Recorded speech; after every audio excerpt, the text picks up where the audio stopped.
Welcome, everyone, to Budweiser's Weekday Sportsbeat, along with IrishBreakdown.com. I am Vince D'Addario, that guy right over there.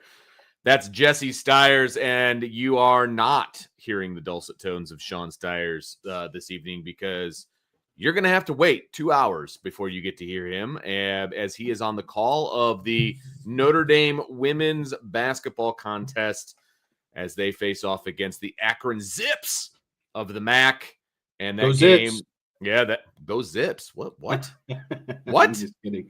It's just they're close to me. It was a joke. Yeah. Oh, that is true. That is the Akron Zips are close to you, but they have traveled to South Bend. Tip off at 7:00, which means pregame begins at 6:45 right here on WSBT. So you definitely want to tune into that. If you're listening to us further away than the airwaves of WSBT, you can also check it out on the Odyssey app, AUDACY, and you can listen to Sean Stiers have that call of the Fighting Irish against the Akron Zips. So again, that's tonight, 6:45 pregame, 7:00 tip. So you definitely want to check that out. It is Mailbag Wednesday, Jesse Stiers, and right now we have exactly 0 questions in the queue.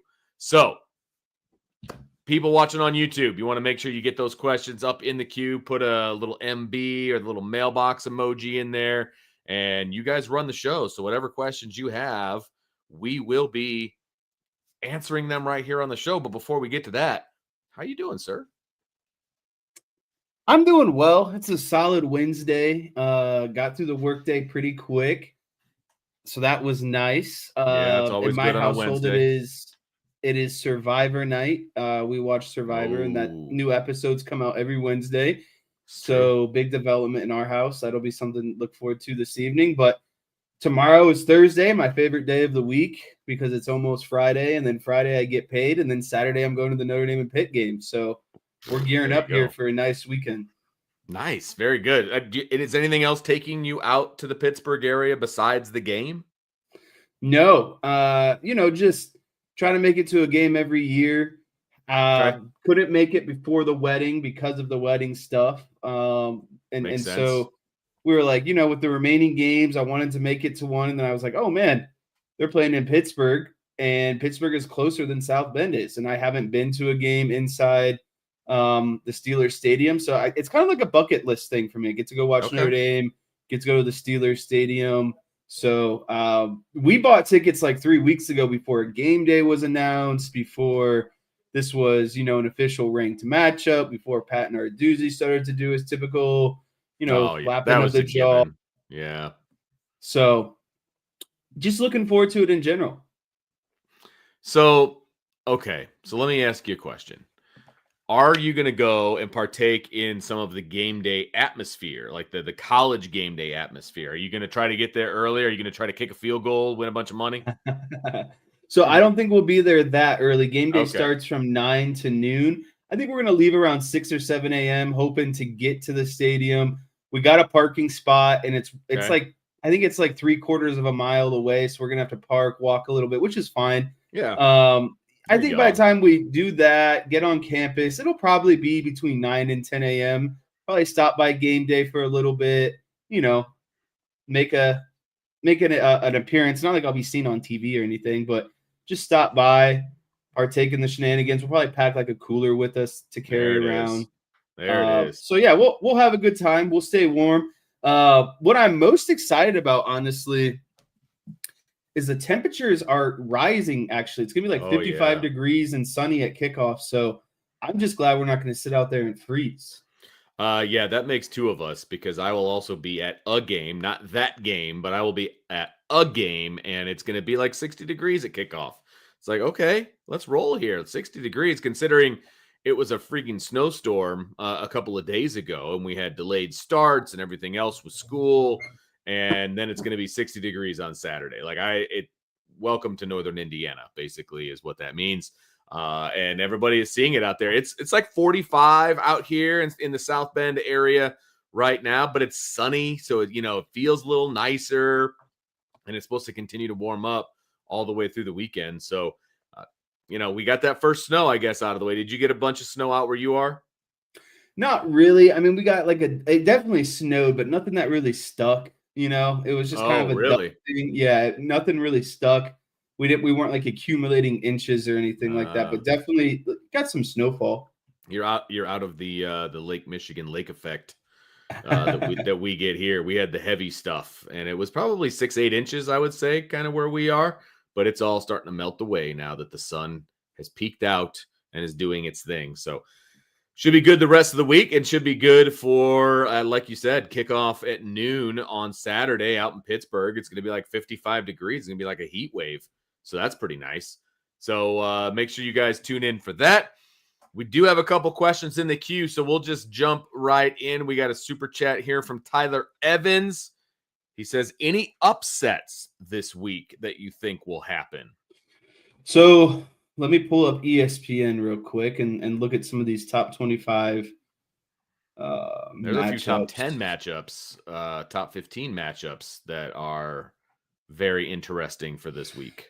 I think Oklahoma plays someone, and I think, doesn't Georgia play someone? Yes, they definitely do. Let's see if you can find it. Sometimes the computer be going real slow. Okay. Yeah, that's fair. So you got obviously Notre Dame and Pitt. That's a ranked matchup. I think South Florida and Navy is an interesting matchup. Okay. Oklahoma and Alabama. So do we think Oklahoma is going to upset Alabama? And then Iowa and USC, 21 versus 17. Virginia and Duke. Duke's kind of sneaky. I can't remember who they upset recently. Florida and Ole Miss. There it is. Texas versus Georgia. You found it. Yep. So, do I think Texas goes on the road and beats Georgia? No, I do not. Do I think that Oklahoma goes on the road and beats Alabama? No, I do not. So, I don't know if I see, those are the upsets I'm looking at, like top 25 matchups between two ranked teams. And then do I think Iowa goes into USC and beats USC? I don't think that happens either. I think all these home ranked teams are going to win. What about NC State, Miami? You think there's any chance that the Wolfpack can pick off the Hurricanes? I mean, there's definitely a chance because NC State has upset a couple of teams already this season, right? They beat – who did they beat? They beat Georgia Tech, and they also beat Virginia. So, I think there's a good chance that they could get it done. It's crazy that that's another – Miami's at home. All of these underdogs are going on the road, which stinks because home field advantage is pretty crucial. I don't know. Out of those 4 games, Georgia and what was it, Oklahoma? Yeah. And then Texas. Out of those 4 games, what do you think has the biggest chance to be an upset? I mean, if Texas can somehow figure out how to put it all together, I mean, there's a chance that they could upset Georgia. I am not calling for that particular upset. I think Georgia should win that game, especially, like you said, since it's at home. I think Iowa could upset USC. Now, if you're a Notre Dame fan, obviously you do not want that to happen because then USC could very well drop out of the top 25, and you don't want that to be the case since right now that is Notre Dame's best win. So you definitely don't want that to happen. I could definitely see NC State. If NC State brings their A game, they have a chance to upset Miami. Now, it's in Miami, as you mentioned. So I would say the best chance for an upset is either going to be NC State. And with the potential, and just because I am a bit of a Michigan hater, Michigan's on the road at Northwestern.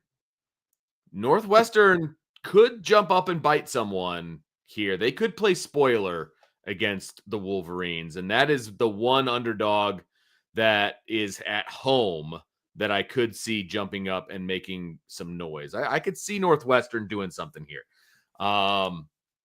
That's what I'll be rooting for anyway. That's for sure, because it's always a good day if Michigan loses. But I think that's a definite possibility. And then the only other one that is a possibility, you got 6-3 Minnesota. They're going up against Oregon on Friday night.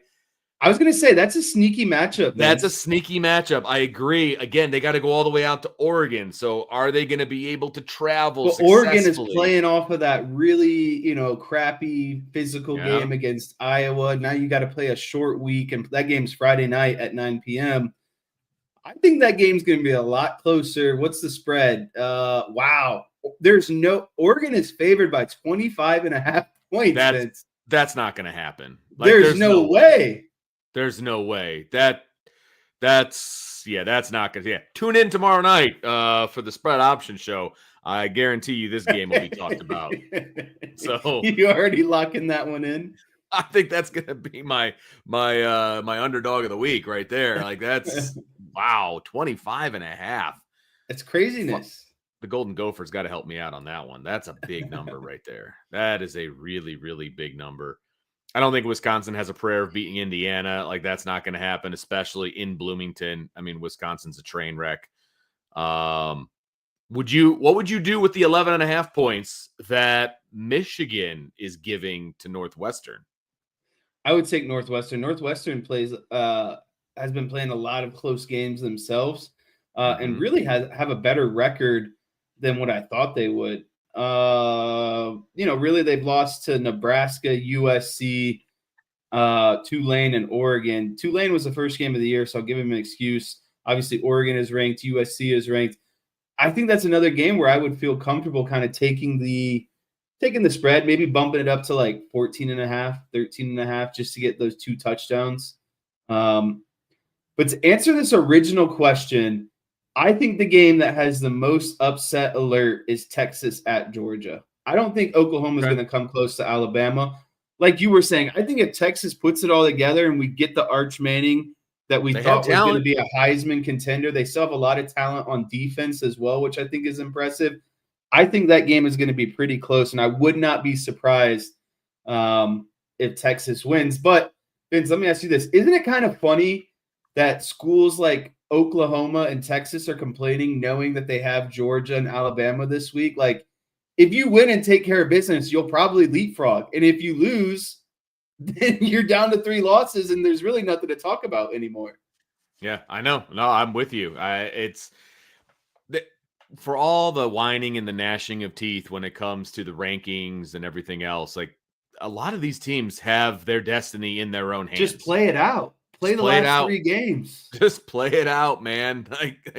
That's going to be your best bet. I think that's my number one pet peeve. Why do people blow a gasket every single week when you have, like you said, you're largely in control of your own destiny? Exactly. 100%. So, and I think overall, you're going to see it's all going to make sense once all the games are played, at least all the regular season games. Because I know, the championship games and things like that they have for the conferences aren't supposed to matter quite as much according to the committee. We'll see how that plays out. But once all the games are played in the regular season, it's going to play itself out. There are so many big games between now and the end of the season, rivalry games and things like that are going to play it out. Things are going to just nestle right into place.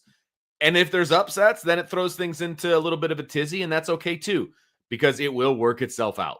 That's the biggest thing. So, and we're going to talk a little bit more about Notre Dame's place in the rankings and whether they should be there, whether they should not be there, things like that. We've got some other questions in the queue here that we can get to. How about, how about this one?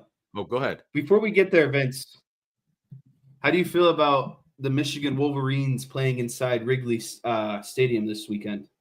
Wrigley Field. Well, first of all, I love the fact that Northwestern uses Wrigley as their home field every now and again. I think that's pretty stinking cool, to be honest with you. And I know, their current home stadium is temporary because they've got a beautiful stadium that I believe is going to open for next season, if I'm not mistaken. Yes. It is freaking beautiful.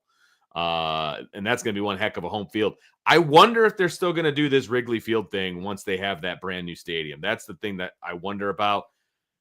But I don't know. Can the Wolverines pull it off in Wrigley? I just didn't know if you thought Michigan deserved to be on that field. No, gosh, no. They don't deserve to be anywhere that I root for. Come on now. I was trying to push your buttons and be like, really? Michigan is playing inside Wrigley? I know it's fairly sacrilegious if we're being honest with each other. I'm trying to be as non-homerish as possible in this regard, but man, they don't deserve to be on the hallowed ground that is. That's why they're going to lose. That's right. You say it. Say it again. Say it again. All right, let's go towards a little bit of a Notre Dame angle here. Joe Allen says, "Do you think Notre Dame has a chance of making it up to the 6th seed?" Yeah, I mean, I think, of course, they have a chance. There's 3 weeks left in the regular season. There's still going to be conference championships. Really, what you need as Notre Dame is, there's the 3 undefeated teams at the top, and then from 4 all the way up until 8, you have a bunch of 1-loss teams. So, what does it look like if Alabama loses this weekend? Do Alabama and Oklahoma now stay in front of Notre Dame? If Texas beats Georgia, both of those teams have 2 losses. Do both of those teams stay in front of Notre Dame? I think what you want as a Notre Dame fan is you want teams like the likes of Oregon, Ole Miss, and Texas Tech to really start, getting some second losses underneath their belt. I think there's a chance, but I think there's a more realistic, that they top out at 7 or 8. I think it gets hard to get up to 6 because the teams that start losing in front of Notre Dame would be getting beat by teams behind Notre Dame. And so do those teams start to jump Notre Dame? You know what I mean? It's a really if Texas and Oklahoma both question. win, if Texas and Oklahoma both win, that's worst case. They're going to leapfrog Notre Dame, and I don't think that Georgia and Alabama fall below Notre Dame. No. So, that's going to be a problem. You just bumped yourself out at that point. So you can't, if you're, let's see, I believe there is a question here from Joe. He says, okay, I need a guide. Who should we be rooting for as Irish fans? I think you have to root for the favorites in those 2 games because you want to also stop being bothered by Texas and Oklahoma. You want to separate yourself from those teams behind you. Get them back. You want them to fall even further. You're ahead of them for now, but I think you want them to fall back as far as possible. And losing this weekend would do that. I really do feel that way. Then now they're on the bubble as far as, well, does a 3-loss SEC team get in? And all of those kinds of questions that will inevitably pop up once we get to the end of the season. But you want to put some distance between yourself and those 2 teams. I agree. And if Oklahoma and Texas both win this weekend, that's not a good situation for Notre Dame because Notre Dame would either become the last team in or the first team out. And honestly, I think they would become the first team out because you're sitting at 9. Texas and Oklahoma would jump you. So you would fall to 11, but then the ACC champ and the group of 5 champ would jump you. So Notre Dame would become the first team out if both Texas and Oklahoma win this weekend. That's not good. So who else should Irish fans be rooting for? I think Irish fans have to be rooting for Northwestern. I think that's a solid one right there. I think Irish fans need to be rooting for Minnesota out at Oregon. Yes, that's a big one. That would be a big one because if Oregon loses again, especially to an unranked team at home, they're out. They're going to fall way back at that point. And then if that happens, if Oregon let's just play this out a little bit. If Oregon loses to Minnesota at home, the Big Ten is going to be looking square in the face of only having 2 teams in the playoff. Yeah. Who would have thought that going because Penn State let you down so much. Yep. Michigan let you down. I think there could still be a chance for USC at the end of the day. they could sneak in. It just really depends on what happens.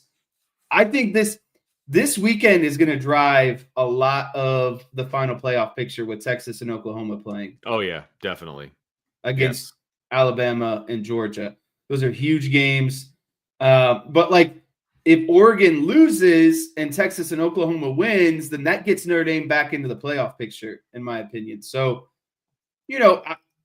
if Texas and Oklahoma lose, the only teams that are knocking on your door behind you with 2 losses or 1 loss is like BYU, Vanderbilt, Georgia Tech, Miami. I'm nowhere as concerned about those teams. Yeah, no, that's fair. That's definitely fair. All right, so let's take a quick break. We'll have more when we come back on Budweiser's Weekday Sports Beat with IrishBreakdown.com. We've got some more questions in the queue, and then, of course, we've got rapid fire at the top of the hour. So stick around. We'll talk to you after the break.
Welcome, everyone, back to Weekday Sportsbeat, along with IrishBreakdown.com. I'm Vince D'Addario. That's Jesse Stiers. And it is Mailbag Wednesday, and we have a bunch of comments and questions lined up. Jess, you ready to get back at it? Better than when we started the show. We definitely have some more questions now, so I'm feeling a bit relieved. Yeah, no doubt about that. Let's see. We'll just go kind of in order here for a minute. Tyler Evans, what has a higher chance? Oregon covering the 25 points or BK getting his $54 million buyout? I think both, but if I had to pick, I'm going to go with I read that wrong. I'm going to say BK getting his $54 million. I don't think Oregon is going to cover that 25 points. I don't either. But do you really think BK is going to get all that money? How can't he? He was fired in a guaranteed contract. There's no causation that LSU claims. There's also a morals clause in there that I think that they could get after, and that might.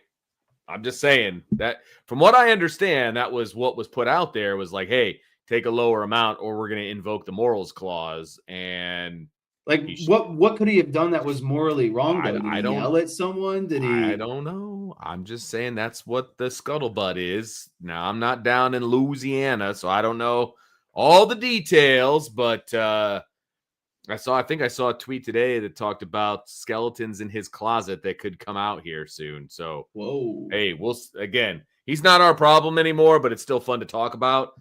And it'll be interesting to see how this goes because I think he's suing like the state of Louisiana for the money. So I don't know. We'll see how it goes. But I would say in this particular question, to your point, the chances of him getting his buyout are higher than Oregon covering 25 points. That is so many points for that matchup. That's just a lot of points, man. Did you see Miami's favored by 14.5 over NC State? Look, man, there are a bunch of spreads, and that is one of them that I'm like, really? Now, I think TCU at BYU is another sneaky one. BYU's only favored by like 6 in that. Yeah. There's a lot of very interesting spreads this week, which is going to make our spread option show at 8:00 tomorrow night over on CFB Nation channel. It's going to make it a very interesting show because there's a lot of very interesting lines that have come out. And that's not usually the case this late in the season because you kind of know who each team is by now, right? Like you don't really see lines like this late in the year. Like there's a lot of lines you can take advantage of at the beginning of the season. I just don't feel like that's usually the case in November, but man. What do they know that we don't, Vince? Well, that's a great point. There's some professional bettors out there that know a lot more than I do. That's for darn sure. All right. This question is really for you. And so I'm going to throw it up here from I Am Tenzin, Sung of Aang. He says, what's better, Survivor or Naked and Afraid? So I have a funny story about Naked and Afraid. I don't think it's going to out anyone, but Naomi's father, so my father-in-law now, applied to be on Naked and Afraid and got accepted, but never actually followed through. What? Yeah. His wife was like, you're not leaving me to go be on Naked and Afraid. And so it never happened, but he did get the call back to be like cast on Naked and Afraid, which is funny to me. I'm Survivor. Like Naked and Afraid is just too much. Like who's just out in the middle of nowhere naked, you know? Yeah, like let's be a little bit more realistic here. It just doesn't sound comfortable in any way, shape, or form. Like and at least on Survivor, you're with other people and you're competing as tribes and winning challenges. Like that seems like more up my alley. So I'm actually, I'm going to start applying to Survivor here within the next probably 4 or 5 years. See, Survivor doesn't do it for me. Now, my daughter and I watch Survivor pretty religiously, and so I'm in the same boat as you. We don't watch it live because she's a little younger, so we tape it and then we watch it. Look how old I am. I said we tape it. We record it and then we watch it later on. But I just don't know that I would not enjoy Survivor. I don't know that I would enjoy just like sleeping on the ground and being malnourished and all. But Vince, you love money. You wouldn't do it for the money. This is true. I do love money, but I also feel like I would be absolutely taken advantage of in the social game because I trust too many people. Like, that's my problem. I feel like also you'd start playing, like, after day 10, you're hungry, you're irritable, you'd start playing hard, and they'd be like, we got to get rid of this grumpy guy. Yeah, I would be. It wouldn't take till day 10 either. We're talking about maybe 48 hours of me having to sleep in a jungle where I would be very grumpy and no one would like me, and it would be very bad for me. But your dad and I have had serious discussions. I know where this is going. Yeah. The Amazing Race? Yes, we have had serious discussions about that one. Like the radio duo or whatever, they all have like... Everyone's got a little, father-daughter. Exactly. Yes, we have had serious discussions about making that happen. You guys would be good at it. You're both very cultured people. I think it would be fun. I think we, and there would definitely be an episode where we're just fighting like cats and dogs too, which would be, I see that being must-see TV, if you will. So, yeah, we'll see. We'll see how it goes. But I think that would be fun. All right, let's see what else we got here. We did get a super chat here from Charlie Weiss's last belt loop, kind of talking about. Man, I haven't seen him in a long time. Well, he picks his moments. Thanks for the super chat, Charlie. Appreciate you very much. He says BK was hired to coach. They don't care if he's faithful to his wife. Whoa. The morality clause is usually if he committed a crime or abused a player, etc. I'm not trying to dig into what Brian Kelly has and hasn't done with his wife or without his wife, but because it's a $5 super chat, I agree though. That's not what you do in like morality wouldn't apply if that's what he really did, I guess is what I'm getting at. I don't disagree with you. I don't know. Like I said, I just saw that people were talking about that. I don't know what would constitute, in this case, the morality clause that they're talking about invoking, because they're not going to invoke it unless there's something that he did. I mean, didn't Ed Orgeron bring like all of his girlfriends to practice and stuff? Like, I mean, he's a player. Don't hate the player, hate the game, man. All right. We got a Cubs question from IM Tenzin. Cubs winning the World Series next year? ? No, but they might get closer depending on if they spend some money this offseason. They've got some holes to fill. Clearly starting pitching is an issue currently. Do you think they're going to have, like, where are the holes? Tell me what the holes are. Starting pitcher. I think that they want another outfielder. Okay. Because Tucker's going to be gone, and they want Suzuki really to just DH. I don't know how Happ won another Gold Glove in left field, but he did. You've got Happ in left, PCA in center. I think they want to find an everyday outfielder for right field. I think they want a third baseman. I think Shaw is taking longer than expected. You'll get Amaya back at catcher, which will be huge. I think you're good, obviously, at second, short, and first. And then, you need a starting pitcher. And then I don't know if you saw this as well, but there's a chance Shota might not be back next year if he declines his option and they can't get a deal done. So he did decline his option. Oh, that happened. So they got to get a deal done with Shota. You'll get Justin Steele back. You have Cade Horton. Hopefully. But I think you got to add a starting pitcher, an outfielder, and a third baseman. So you're not ready to hand the reins over to Shaw, huh? He needs to slug more. They need a true slug guy in their lineup, like a Vlad Jr., just a guy that can like come up and just hit a home run, maybe. Like I think Kyle Tucker might be there when he's healthy, but he's not a true slug guy. I think they need a slug batter in there, and usually you get that out of your corner infielders. That's fair. Bush is kind of turning into that guy. Like I'm okay with Bush at first. He's been actually a bit of a revelation. He's the biggest payoff that like they got him for dirt cheap, and he's turned into one of the best first basemen in the league. And he didn't even play first base. Like they had to teach him how to play first base. Right. Like that wasn't even his position. So that agree. Now Brando says, what free agent third baseman is out there that does all that? That's right. I don't know. You're gonna have to make a trade potentially. Right. And I think what you that's want. where they'll start. They got a lot of minor league prospects that they could package up. But the thing is they didn't want to do it at the trade deadline. So what makes them want to do it this offseason now? Yeah, and they have not been known to be super active in the offseason under the Ricketts family, to be honest with you. At least not as of recently. I'm sure. I expect that they will only spend their money in pitching this offseason. Yeah. So who's your third outfielder? If they don't do that, that's the question, right? I don't know. Are they going to bring somebody up from the farm?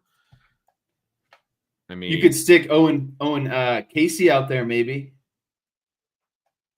Yeah. That's the thing is I think they want to count on Shaw and someone, what are their prospects for outfield, and then spend their money on the pitching. Yeah. Yeah, I could see that. Because Casey did well when he came up in the brief amount of time that he was here. I mean, I guess you give him a full season, you see what happens. It'd be a rookie. It's putting a lot on a rookie. But I like my guy too. I call him Mo Baller. Moises Bastianos. Oh, yeah, he's a big boy. He's losing weight though. Okay. I follow him on Instagram. He looks more like an offensive guard than he does a baseball player. Just saying. But he's been taking all these pictures of him like working out every day. So I think he's taking it pretty seriously. Well, it's about time. I mean, you're a professional athlete. So now he can hit. There's no doubt about that. But can he play the field? That's the question. Right. So, he's like a DH, maybe catcher guy, but yeah, they got a catcher. And they have a DH. So I don't think he gets traded. Does he want to be a DH? That's the thing. I don't think he wants to. I don't think he wants to be a DH. That young, why would you want to be put into that pigeonholed into just being a DH? Yeah. So, all right. Well, there's your Cubs talk for the day. We'll see if any other questions come up about the old Cubbies, the old Northsiders, whose home is being used by Northwestern this weekend, and that other team that plays in Michigan. That other team. All right. I am Tenzin says, what's better, midweek Maction or weekday Conference USA? I have to go midweek Maction. Absolutely. I went to a Mac school. My good friend coaches at a Mac school. I just think like Maction is Maction. Like who do you, I don't see a clever name for weekday Conference USA, but I do see some freaking Maction. So I'm about that action. Give me the Maction. Yeah, there's no doubt about it. You really never know what you're going to get from Maction, which is also freaking fantastic. Can we appreciate that there is Maction? Because people like me need something to wager on during the week.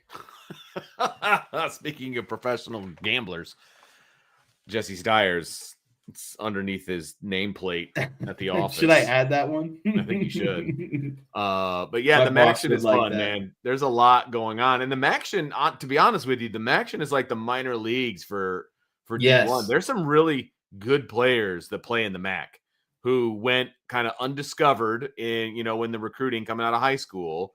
And D1s are I shouldn't say D1s. Power fours are constantly plucking guys from the MAC. So you can watch some decent football when you watch MAC. I'm just saying. All right. I'll tell you what. Let's take a quick break. And then when we come back, we will finish off the Wednesday mailbag. The Wednesday mailbag. Get us to the top of the hour. And then we will start to hit some rapid fire and maybe a few more questions if we have time. But we'll be right back on Budweiser's Weekday Sports Beat with IrishBreakdown.com.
Welcome back to Weekday Sportsbeat along with IrishBreakdown.com. I'm Vince, that's Jesse, and it is Wednesday Mailbag Day. And so we've got a few more questions that we want to roll through.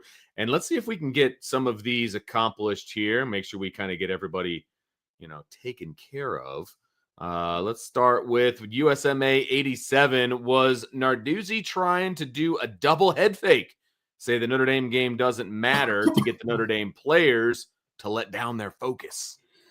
Vince, I don't know what his overall goal was because that stuff travels, right? Like your players are going to hear that stuff. So there's got to be an underlying, reason, mission. I don't know what you want to call it, but he's trying to play. I feel like he thinks he's playing chess when he's actually playing checkers. He can barely get past checkers, that guy. So I don't know what he's trying to do, but there's got to be a root to it. There's got to be, like, he's not just doing this to do this. At least I hope, but I don't know what it is at the end of the day, I guess is what I'm also going to admit. I think he's doing something. I just don't know what it is. Well, and Chief Brody says Narduzzi was just trying to say that Notre Dame not being a conference makes playing them irrelevant.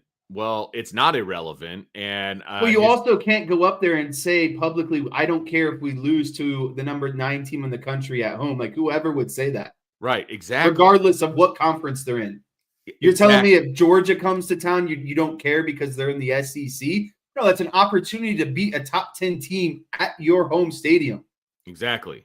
And I guarantee you the athletic director doesn't think that it's irrelevant when he's counting the money that he's bringing in, because Jesse Stiers isn't going to a Pitt game out in Pitt if Notre Dame's not playing there. So, like, you're making money on this thing. You're making a lot of money on this thing. And the fact that he would say that it's irrelevant makes him irrelevant, in my opinion. And honestly, if he beat Notre Dame when they were ranked number 9, you know where he'd put that? At the top of his dang resume. Exactly. 100%. Oh, actually, I think I wrote it down here. Yep, the last 4 times that Pitt has played Notre Dame, you know what the total score is? Because he said, something along the lines of he doesn't care if they get beat 110. Yeah, that was the combined score of their last 2 games. Yeah, 164-54. That's the last 4 games that Pitt has played against Notre Dame. So he's just expecting to get his tail whipped again, because that's probably what is about to happen, unfortunately for him. So, hopefully Pat can prevent Notre Dame from putting up a 40 or a 50 burger on him, because that is pretty much what he's staring at right into his face. So just not a very. There's a possibility that he's playing it up, so if they do lose bad, it's not that big of a letdown, or it's like, I kind of told you this was coming. Yeah, 100%. Yes, absolutely, because he hasn't had any success against Notre Dame recently. So why should he expect to have success now? You know what I mean? So, whatever. All right, let's move forward here a little bit. A quick one here from Mark. He says, Vince, did you have to deal with any unruly Penn students after their big win against Crown Point to win the sectional championship? No, I did not, because I was not in attendance, because I was on a plane back from Dallas from a conference that I was at. And we actually flew over the stadium as the game was going on. I got a great shot in the dark of, Penn and Crown Point playing each other. But no, I was not in attendance, but I will be this weekend when they take on, wait for it, Jesse, Fort Wayne Carroll.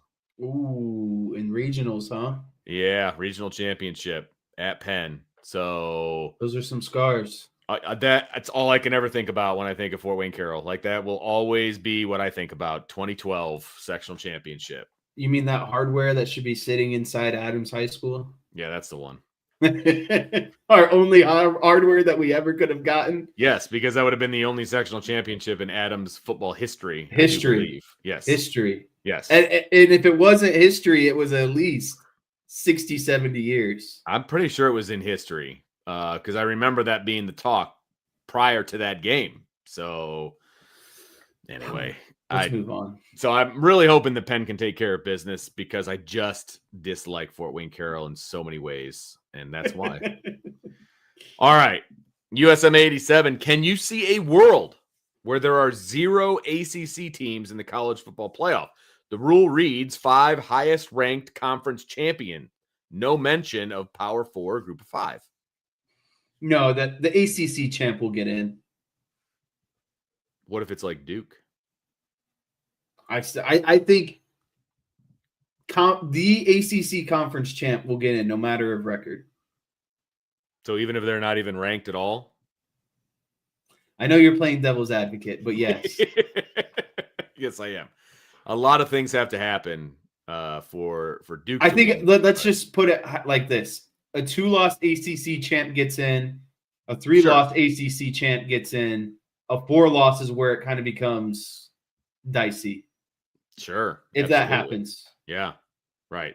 Like I said, they're going to have to feed off of, a feeding frenzy off of each other. And for that to be the case. But yes, I also agree. I don't see a world. Now, could I come up with a super hypothetical? Yes, 100%. But I don't see that being a realistic hypothetical. I just don't even see how that's possible because there's 3 games remaining and you have a lot of ACC teams with like 1 or 2 losses. So it's like, unless they all freaking tank. Because there's 5, I believe there's 5 ACC teams with 1 loss. Yes. And Duke is one conference loss at least. Correct. Yeah, that's what I'm referring to. Yes. With 1 conference loss.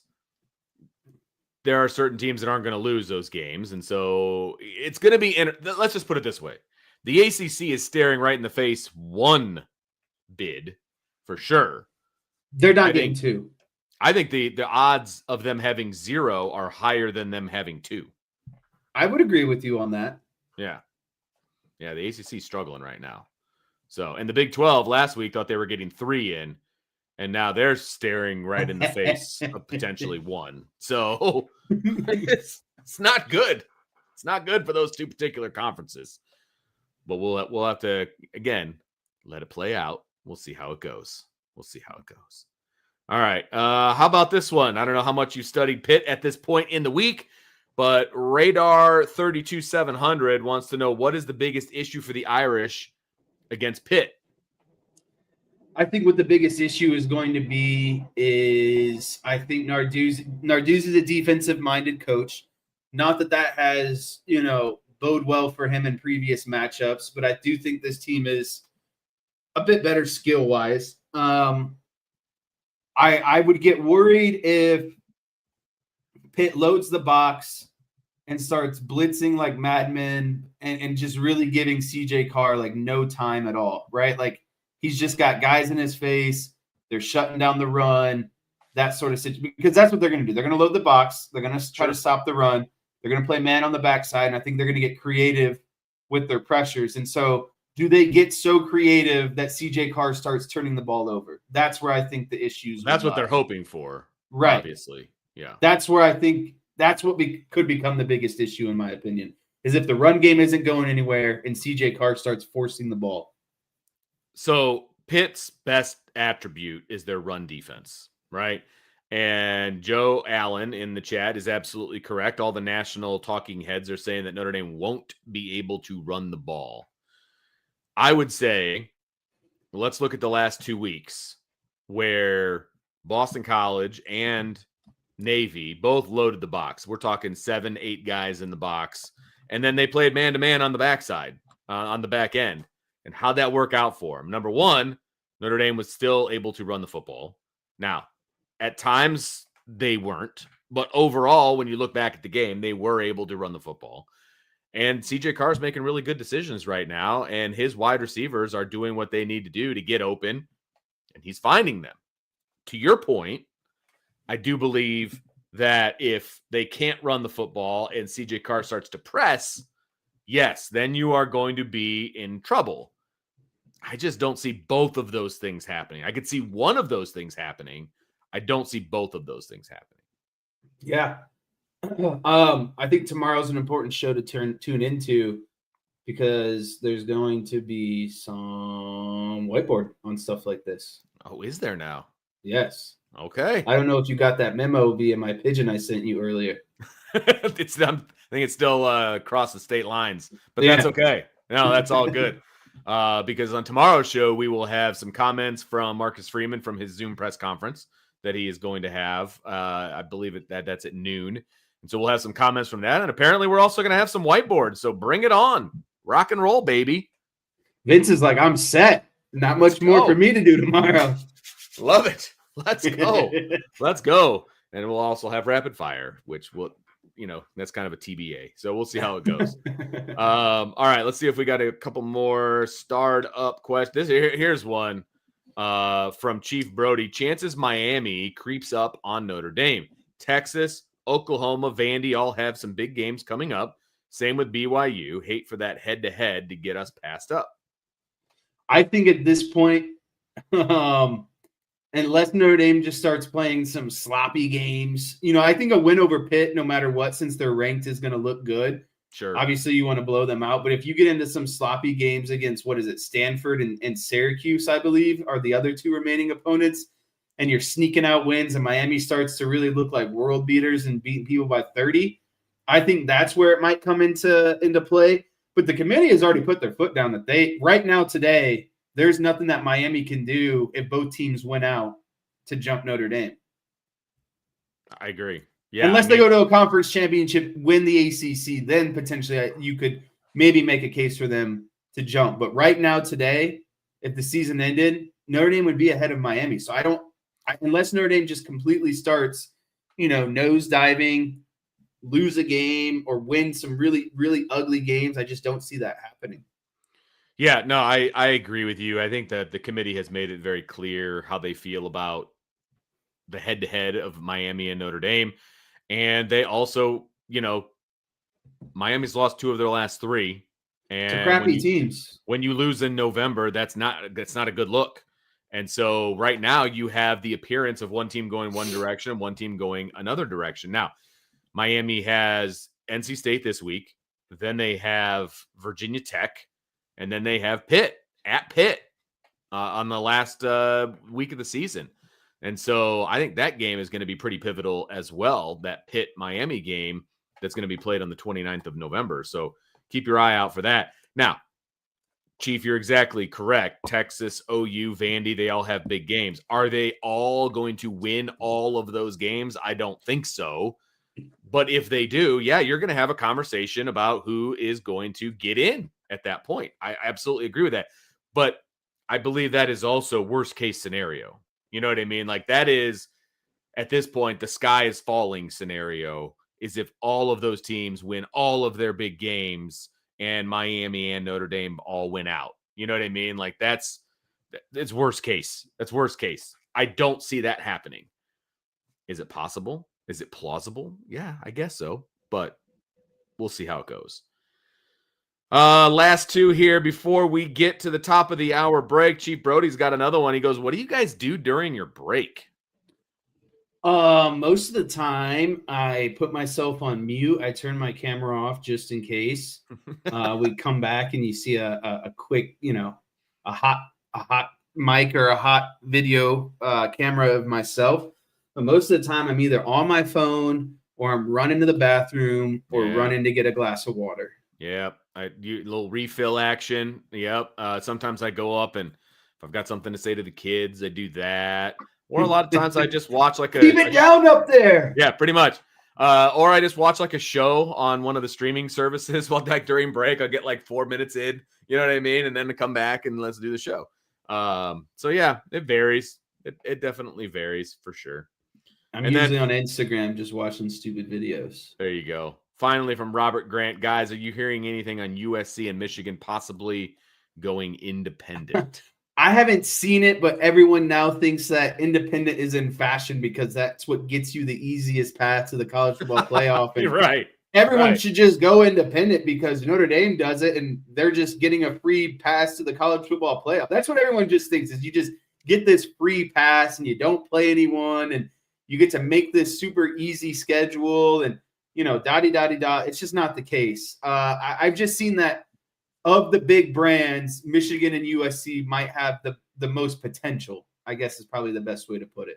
I think that's fair. And I know that there's that dispute going on about the Big Ten and this investment firm or whatever. And, USC and Michigan are not on board and people are saying, well, then just go independent. easier said than done. It's not that easy. The last team that tried to go from a conference to independence is now back in a conference, and that's the BYU Cougars, who are very vocal on X over the past couple of weeks. Independence isn't easy. They couldn't fill a schedule. Notre Dame is different. They've got teams lining up to fill their schedule. It's why they've got Auburn, Alabama, Texas. You got all Clemson. These. Yeah, Clemson, a 12-year deal. Auburn. You got all these teams that you've got deals with now who all want to play Notre Dame. BYU didn't have that. Now, USC and Michigan are bigger brands, right? Not bigger than Notre Dame, but bigger brands nationally. They could potentially do the independent thing, but they'd have to be all in on it. That's the thing. You got to be all in on it, and you've got to be okay with the fact that you're not going to get that TV money. Where are you going to get a TV deal just for you? Does that exist for you? That's right what now? Texas tried to do with the Longhorn Network. That didn't go work. well. Did not work. That was just an abject failure. Yeah, so, it's like there's not enough networks to go around at the end of the day, you know? Like even if and that's assuming that they'd want to take you in, you know? It's exactly. Like NBC doesn't air football. I mean, okay, I need to take that. I need to walk that back a little bit. NBC isn't like ABC and ESPN. Fair. You know, like they can take on someone like Notre Dame, but like who's gonna pick someone up? The freaking CBS, you know, like is Joe Allen says Netflix and Prime. That could be one. I could see that. I could see that too. I could see that. That's potential if somebody wants to go independent. That's thinking outside of the box there a little bit. I could see that happening. Because I think USC, one of the things about the USC Notre Dame, you know, rivalry and contract and all that is that they were thinking about, you know, doing this Netflix, whatever. So, I mean, they're in the conversation, I would say. But like I said, that would have to be a major shift in the way they do business for them to go independent. And I was very specific on using that word, business, because it is a business decision, and you'd have to be all in on going independent. You'd have to have a TV contract in your back pocket that you're just getting ready to sign. You would have to, you know, be ready to roll with all of these different things, and you'd have to be all in. So I don't see them making that kind of a move, but we'll see what happens. And I believe their grant of rights deal for the Big Ten is like a decade out. So, you know, because they just signed that big deal, and so they got all kinds of money from the TV deal and all that. They're not going anywhere anytime soon. So, but I would be shocked if that was the case, Jess. All right, we are going to take a quick break for the top of the hour. We'll have more when we come back on Budweiser's Weekday Sports Beat with IrishBreakdown.com. We'll be back with rapid fire on the other side of the break.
Welcome back to Budweiser's Weekday Sportsbeat along with IrishBreakdown.com. I'm Vince D'Addario. That is Jesse Stiers. And we are on until 6:40. We have a hard out at 6:40 because Sean Stiers will be on at 6:45 with Notre Dame women's basketball as they take on the Akron Zips. Tip-off is at 7 o'clock, pregame at 6:45. And if you are not within the listening region of WSBT, which is where that game can be found on the radio dial, then you can check out the Odyssey app, AUDACY, on your tablet, your phone, your computer, wherever you get your app listening services. And then you can listen to Notre Dame women's basketball on that. So here we go. All right. It's after 6. You know what that means, Jesse Stiers. That's right. It's time for rapid fire, baby. I don't know. That was a visual. It was not that was not an audio, but that's okay. All right. So we've got a bunch of rapid fire questions, just spanning all of the area here, and we'll see how far we can get with them. And if anybody has a rapid fire question, you can throw it in the chat. Maybe we'll throw it up there. We'll see how it goes. But we're gonna lead off with a little NFL talk. The Giants have relieved Brian Daboll of his duties earlier this week. Who is more likely to become the next head coach of the Giants, Mike McCarthy or Marcus Freeman? Yeah, Vince. So I saw earlier today that, inside the Giants kind of ownership and GM circles, they think very highly of Marcus Freeman. Whether or not Marcus Freeman thinks highly of the Giants, I don't know. Right. I've always stood on, I don't think Marcus Freeman wants to be an NFL coach, to be honest with you. I think he cherishes kind of that developmental, college, working with guys between 18 and 22 years old, that sort of thing. So I don't know how much NFL really appeals to him. And I don't know, outside of maybe one or two other college positions, what might appeal to him. So I definitely have to go with Mike McCarthy. I think Mike McCarthy makes more sense in this situation. And I hope they do it because I would love for the Cowboys to beat Mike McCarthy 2 times per season. Oh, wow. You're not a fan, huh? Not a fan. Because of his tenure? He underachieved a lot. Okay. Fair enough. I don't believe that Marcus Freeman is the kind of person that is going to walk away from Notre Dame at this point with unfinished business. I just don't see that being the case. I think that he wants to win a national championship at Notre Dame. I think that is his number one goal. Why wouldn't it be? And I just don't see him taking off before he reaches that goal. The only job that would worry me about Marcus Freeman leaving is obviously Ohio State. I don't think that New York is the spot for him. I don't, maybe he does have NFL aspirations. He and I have never had that conversation. What the heck, Vince? Because we've never had a conversation at all.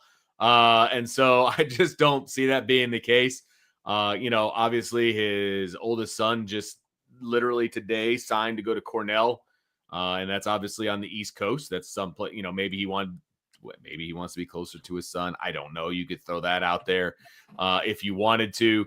But he has 5 other kids, too, that are all climbing the ranks of childhood. And I don't know that he's ready to uproot them at the moment because I think they're all pretty happy over here in the Michiana area. So, I don't see it being Marcus Freeman. So if that's not the case, if I think that's sitting at 0%, then I think Mike McCarthy is now the leader in the clubhouse of the two. And I'm sure that the Giants will screw this up. So, of course, they're going to pick Mike McCarthy. Right, Jess? I mean, that just makes sense.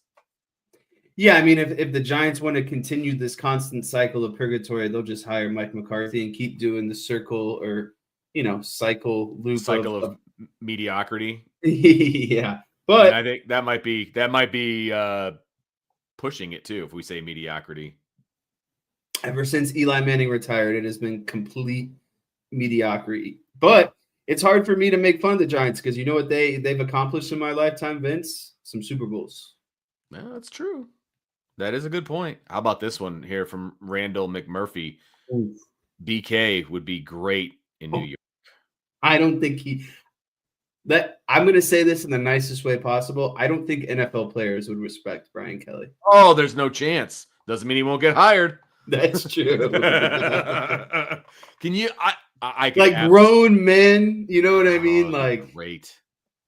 That would be a big ego check for Brian Kelly, especially if you've got any Notre Dame or LSU alums on the roster who he pretty much shunned when he was at both of those places. So that wouldn't go over very well either.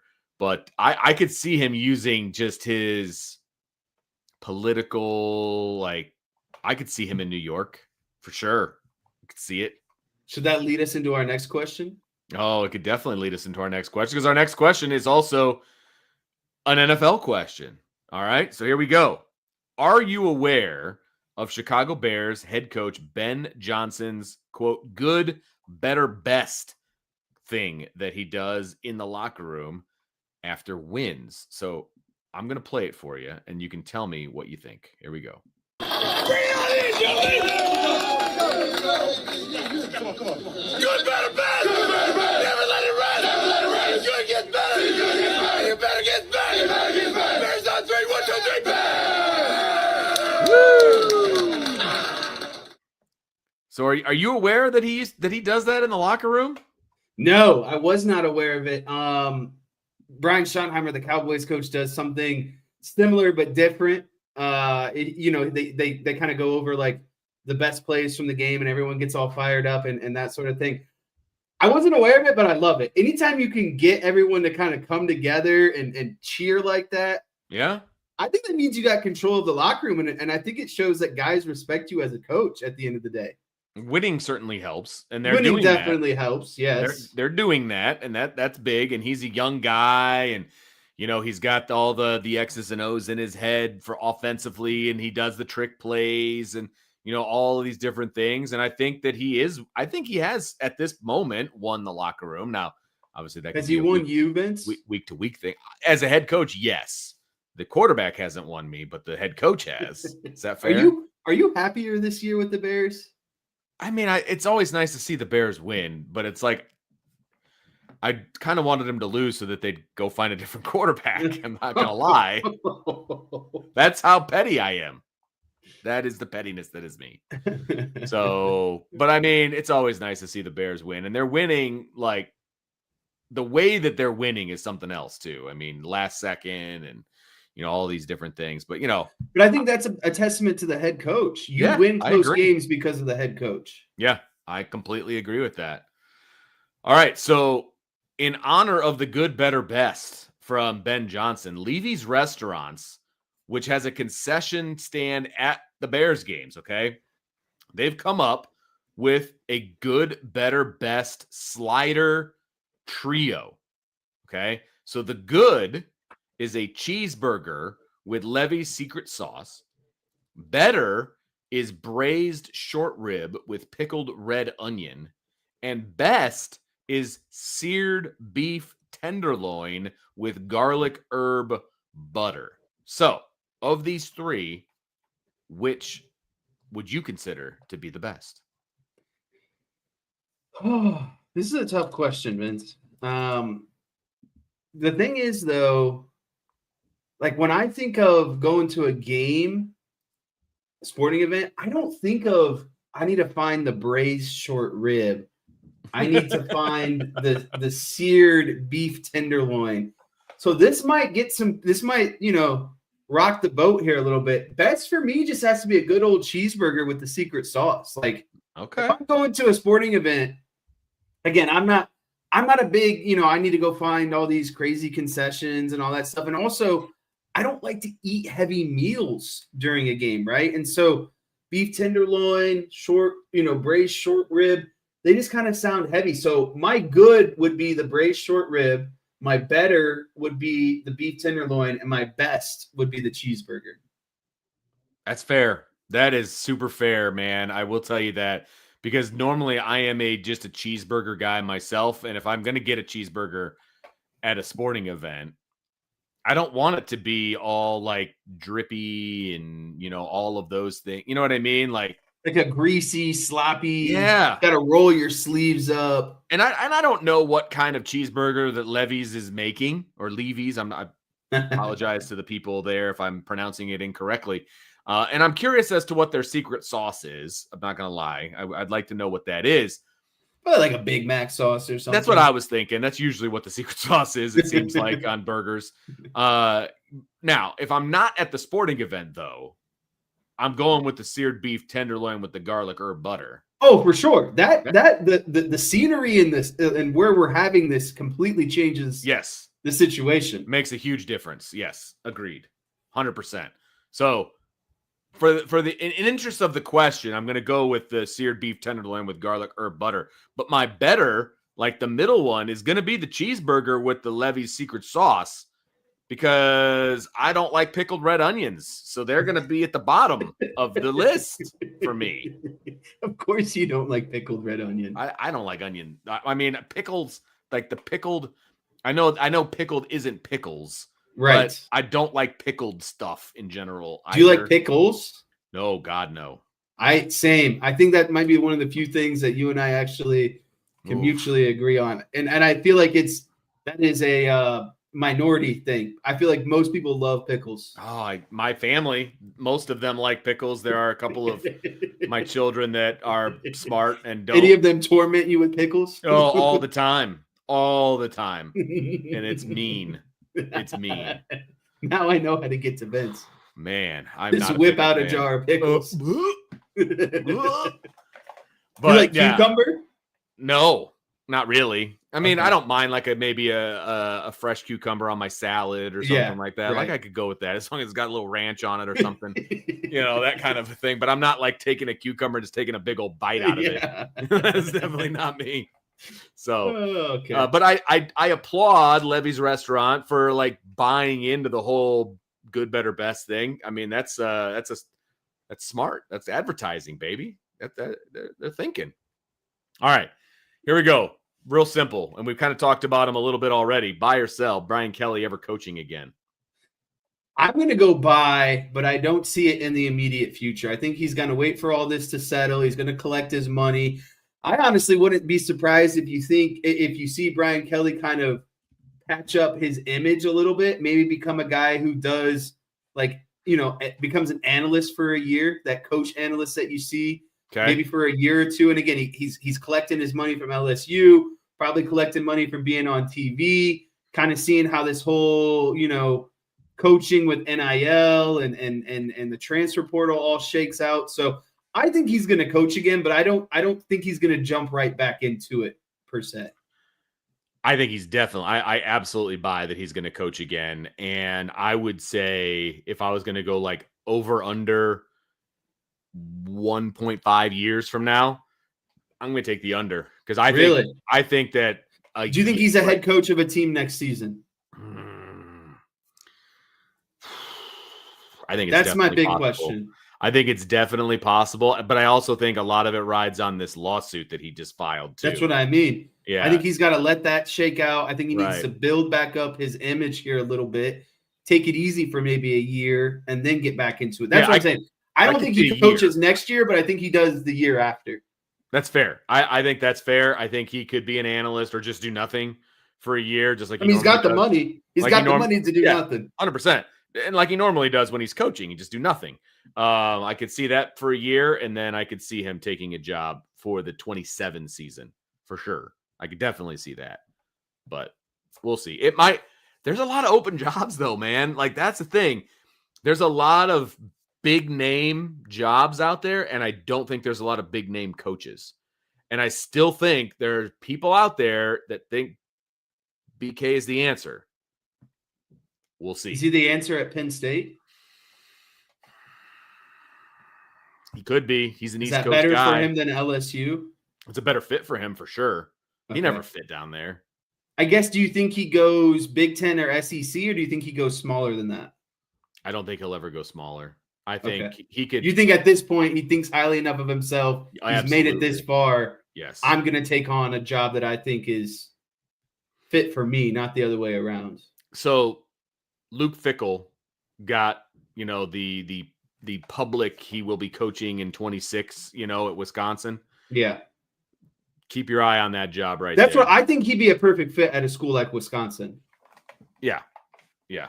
I agree. Like a mid-level Big Ten school that he could boost up to being an 8-9. And that would be a win for their fan base. Yeah, absolutely. Absolutely. He doesn't need to be at a place where he needs to win 9 or 10 every year. I could see him in like at a Wisconsin, at a Michigan State, those kinds of schools. Michigan State would be a really good fit for him because they need to rebuild bad. I could see those being options. I really could. And then once Michigan State rolls back onto Notre Dame's schedule, that's when the fun really begins. So just putting that out there as well. All right, let's see here. You know what? Let's take a quick break because we are at the 6:25-ish mark, and this seems like a good spot. So we'll take a break. We'll have more when we come back on Budweiser's Weekday Sportsbeat with IrishBreakdown.com. We'll be back after the break to kind of wrap this sucker up. We'll see you then.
Welcome back to Budweiser's Weekday Sportsbeat along with IrishBreakdown.com.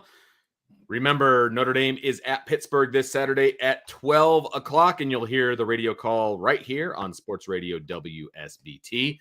The Game Day Show is live from 8 to 11 Eastern Time. Join Tim Grau, Jim Irizarry, Eric Hansen, and Tyler Horka, as well as other guests. Before the Irish take on the Panthers this Saturday, this week's guests are Terry Hanratty and Trevor Ruland.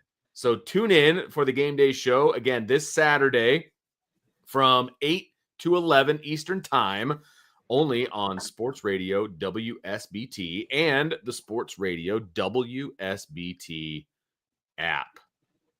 Jesse, are you happy or unhappy that the game is at noon? Oh, I am absolutely elated, Vince. Ooh, okay. Originally, didn't know how to feel about it, and I was a little upset, but I think I've explained this before. With the noon kick, we can leave at probably like 6 or 7 in the morning, get there around 9-ish, tailgate until noon. Game will go until about 4 p.m., and then we can drive home. Basically, the noon kick means we do not need a hotel in any capacity. So I love that. That's a really solid point. You're saving money on the hotel. You sleep in your own bed. Round trip. Absolutely. All in one day. Yeah. How far is it from where you are? Like 2 hours and 5 minutes. 2 hours and 10 minutes. Yeah, that's what I mean. It's such an easier drive to go to Pittsburgh than it is South Bend. So it was a no-brainer. And like I said, I got tickets, Vince, on the 50-yard line, like 20 rows up for like $150 a pop. Really not that bad. I think we found a student that like didn't realize the gravity of the game. And this was before game day was announced, before Pitt was ranked, all that stuff. We were looking, we could resell our tickets for like $700 a pop if we wanted to. Woo! Yeah. Man. But I'm a loyal. I don't do that. I'm not flipping these tickets. That's what I'm talking about. Speaking of your loyalty to the Irish, there is a question for you here. Let me see if I can find it. Here it is from ND Forever 72. Where'd you get that lid, Jesse? A couple people I seen in the chat have given me a couple compliments. I appreciate it. Vince, I have a lot of hats. I love my hats. I got this, I believe it was on the Notre Dame bookstore last year. So I don't know if they still have it. It might be discontinued at this point, but it's one of my favorites. Simple. I love the all green, and then I love the shamrock with the Notre Dame right in the middle. Love that. It's a good looking cap. Like that's one that I would be absolutely on board with Notre Dame baseball wearing. Ooh, could you imagine if they wore these? That would be nice. That would be. The thing is it's unfortunate because Notre Dame has the Under Armour deal, and Under Armour makes hats. This is a new era hat. So yeah. Still, they could steal that. They could figure out a way to get it done. They could figure it out. All right, we got a few minutes left, so let's get to a few more questions. The FanDuel Sportsbook Twitter account posted this weekend asking if Colorado should fire Deion Sanders, who's in his 3rd season as the head coach of the Buffaloes. Fair or foul on Deion getting the boot? No matter what you think of Deion, I think this is 100% foul. They obviously had a good amount of roster turnover this last season. And the man is coming off every season, Jesse. Yeah, but the man is coming off some serious health complications. And he very easily, before the season, could have been like, you know what? I don't think I'm going to do it. I'm going to take this year off. My body needs it. Like, I respect Deion Sanders, actually, for going out there. His son is gone. Both of his sons are gone. I don't think Colorado had as good of an outlook for this season as maybe his first two. He overcame the cancer in the offseason. Yeah. I find it respectable that he laced it back up and said, you know what, I am going to coach this season. He could have also very easily said, I'm going to move to Cleveland and just follow my son around all the time, which I half expected to happen, but it did not. And so I give him a lot of credit. I believe, now I haven't been following Colorado football all that closely, I'll be honest, but I believe he's starting a true freshman quarterback. You're going to take some lumps when you're doing that. They retired his kids' numbers and they also lost Hunter. So, you got some turnover going here. You've got a new look to the old Buffaloes. So you got to give him some time. I mean, he's still at Colorado. Give him some time. If he's going to turn the roster over every year, that is something I wouldn't necessarily agree with. You got to start building it up from the high school ranks and all that kind of stuff. But, at the same time, this is completely foul. Like, if he wants to be there right now, he has brought in so much money to Colorado, like so much money, so many eyeballs that you cannot get rid of him right now. You can't. You absolutely cannot. So I don't know what FanDuel. It feels a little clicky. I think it was a little like, who is FanDuel to post that? Yeah, right. Seriously, who are you? Like, I don't know. I would be mad if I were like Dion's, reps or whatever. Like, you need to take that down. You're like, what are you doing? Agreed. No, I agree. All right, how about a little Irish? It's blank that Notre Dame has the number 9 scoring offense and the number 17 scoring defense after 8 games. It's surprising, Vince. And the reason why I have to say surprising is we knew the offense would be good, but did we really think CJ Carr would be this good, this quickly, and that we could not have to rely solely on the run game? I don't think you can say that.